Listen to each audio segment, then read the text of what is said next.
Welcome dear student. Today we learn the next part of lesson second class 12th English. तो इसके अंदर अपन ने ए room 10 into 8 feet.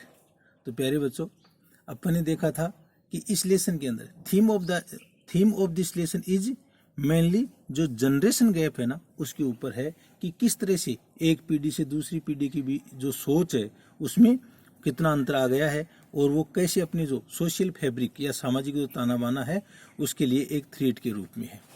तो इसमें अपन इसको आज स्टार्ट करते हैं। इससे पहले एक अपना स्टूडेंट है नितेश बुनकर, उसका कमेंट्स आया है कि सर आप रोज़ पढ़ाया करो। तो आपको रोज़ भी नहीं तो ये आपका कोर्स है, ये मैं आपको कंप्लीट करा दूंगा।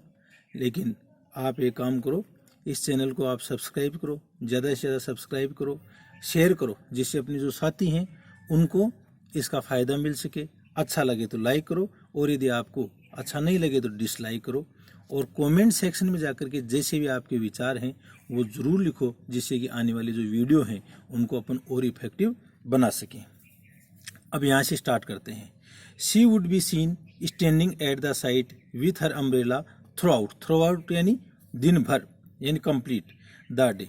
और इस प्रकार से जो मिसेज मलिक, तो प्यारे बच्चों जो centre character of this story is कौन है?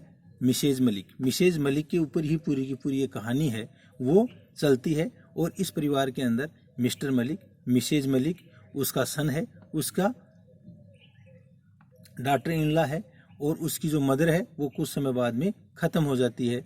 तो ये लोग इसके अंदर आते हैं। तो जो मिसेज मलिक है वो दिल्ली के अंदर अपना एक मकान बनाना चाहती है और वो ये भी चाहती है कि यदि उसके हस्बैंड का आगे ट्रांसफ़र होगा तो वो अकेले जा सकते हैं, वो तो दिल्ली में अपने बच्चों के साथ में रहेगी। सी सुपरवाइज्ड एवरी डिटेल, उसने उस भवन निर्माण की जो प्रत्येक चीज़ है उसका सुपरवाइज किया, उसकी देख रेख की। एक at times she would give a hand to the masons कारीगर को बोलते हैं। और कई बार तो जो कारीगर हैं उनको भी वह हाथ बटाती थी। एंड अदर्स, और अन्य लोगों को। She was the first to arrive the construction site, और वो पहली व्यक्ति होती थी जो उस निर्माण स्थल के ऊपर सबसे पहले पहुंचती थी। And left after everyone had gone away, और सभी लोग जाने के बाद में वो वहाँ से आती थी, यानी कि उसकी ड्यूटी सबसे ज़्यादा हुआ करती थी। She ensured that there was no wastage of material and the labour did not idle about, और वो इस चीज़ के लिए आश्वस्त होती थी कि वहाँ पर जो मटेरियल है जैसे मसाला है और कुछ चीज़ें हैं, सीमेंट है, उसका वेस्टेज नहीं होना चाहिए। और जो लेबर या जो श्रमिक हैं वो आलसी नहीं बैठे होने चाहिए या निठले नहीं बैठे होने चाहिए। Before long the house was completed, और जिससे पहले कि वो घर है वो पूर्ण बन जाता, Mrs Malik insisted that she would have new furniture made for the house. देखो कोई भी व्यक्ति है वो अपने दिल से कोई मकान का निर्माण करता है तो उसकी पहले से योजनाएं होती हैं। और मिसेज मलिक की क्या योजना थी कि उसका जो घर है उसके अंदर पुराना फर्नीचर बिल्कुल भी नहीं लाया जाएगा। शी वुड नोट, फर्नीचर होता है लकड़ी का सामान, she would note let the old furniture enter the new house, और वो नए घर के अंदर पुराने फर्नीचर को प्रवेश नहीं करने देगी। Not a piece of it, और आप इसका एक छोटा सा पीस भी उस नए घर के अंदर आप नहीं, मतलब वो उसकी इजाज़त नहीं देने वाली है। There were still in the midst of plan to shift when they learn that the house had been acquired by the government, और there will still in the midst of the plan to shift, और जब वो लोग उस घर के अंदर shift होने वाले थे उसी योजना के मध्य में ही थे कि उन लोगों को मालूम चला कि सरकार के द्वारा उनका जो घर है उसको अधिग्रहण कर लिया गया। मिसेज मलिक वाज फ्यूरियस, और इसके ऊपर मिसेज मलिक है वो बहुत ज़्यादा गुस्से में हुई क्योंकि उसने दिल से उस मकान का निर्माण किया था। But the next moment when Mr Malik mentioned the rent assisted she quietened down यानी शांत होना। और जब अगले पल मिसेज मलिक है उसने सरकार द्वारा आंकलित जो किराया है उसका वर्णन किया तो अच्छा खासा किराया होगा, इसलिए वो शांत हो गई। While supervising the construction of the house, और जब वह घर है उसका जो निर्माण है उसका सुपरवाइजिंग कर रही थी। She had cultivated love for the neighbours and made friends in the colony.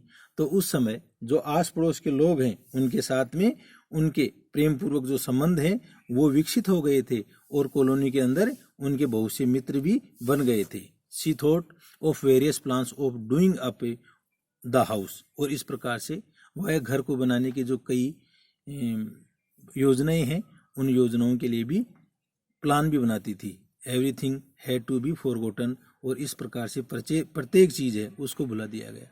भाई जब मकान ही गवर्नमेंट ने अधिकृत कर लिया तो वो सारी योजनाएं फेल हो गई। Then they were transferred from Delhi, और अब पुणे जो मिस्टर मलिक है उनका स्थानांतरण दिल्ली से दूसरी जगह हो गया। मिसेज मलिक वाज हैप्पी, और इस बार श्रीमती मलिक है वो प्रसन्न थी। She would no more see her house, कि अब उसकी आंखों के सामने उसका घर ज्यादा नहीं रहेगा। Regret not being able to live in it, और वह इसके अंदर नहीं रहने के ऊपर किसी प्रकार का कोई पश्चाताप भी नहीं करी थी। बच्चों रिग्रेट का मतलब पश्चाताप होता है। And than thinking of the substantial rent, और अब उसका दिमाग है वो उस पर्याप्त जो किराया मिलने वाला था उसके बारे में सोचने लग गई। फील कंसोल्टेड, उसने अपने आप को सांत्वना महसूस की। Transfer from one place to another, एक जगह से दूसरी जगह पर स्थानांतरण होने के कारण they had to wait for many more years for another term of posting in Delhi, और इस प्रकार वो जो दूसरी बारी दिल्ली के अंदर पोस्टिंग की थी वो कई स्थानांतरण के बाद में उसकी जो इंतजार है वो करते रहे। इन द मैनवाइल, और इसी बीच Mrs Malik's mother in law passed away यानी डाइड। जो मिसेज मलिक है, ये मिसेज मलिक है उसकी मदर इन लॉ यानी सास है वो मर चुकी थी। Their daughter had been married, और उनकी पुत्री है उसकी भी शादी की जा चुकी थी। इन ए वे, इस तरीके से they were lucky that their house had been rented to the government, और अब वो लोग प्रसन्न थे कि उनका जो मकान है उसको किसको ट्रांसफर कर दिया गया है, government, rented to the government, कि वो सरकार को किराया दिया गया था, इसलिए वो खुश थे। Private tenants are such a headache, क्योंकि जो निजी किराएदार हैं वो एक तरह से सरदर्द होते हैं। There is no end of their complaints and demands, और इस प्रकार से उनकी जो निजी किराएदार है ना उनकी जो कंप्लेंट, शिकायत और उनकी मांगों का कोई अंत नहीं होता है। कोई कहता है पानी नहीं आ रहा, कोई कहता है ये नहीं आ रहा है, लाइट सही नहीं है। एंड देन, और तब they are more often that not irregular, and then they are more often than not irregular in payment of rent, और वो लोग हैं इरेगुलर यानी अनियमित, और नोट आ गया तो रेगुलर आ गया, तो वो लोग हैं वो किराए के अंदर भी रेगुलर या नियमित नहीं होते हैं। Mrs Malik's house having been requisitioned by the government, और जो मिसेज मलिक का घर है वो सरकार के द्वारा अधिकृत किया गया था।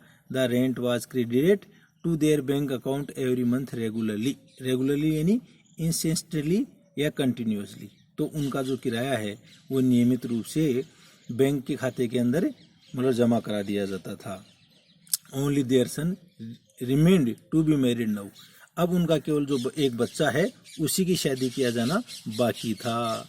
Mister Malik thought that they would rather be done with before he rented, तो मिसेज मलिक ने सोचा कि वो रिटायर्ड, कि वो सेवानिवृत्ति से पहले ये काम भी कर लेंगे। कौन सा काम? अपनी पुत्र की शादी भी कर लेंगे।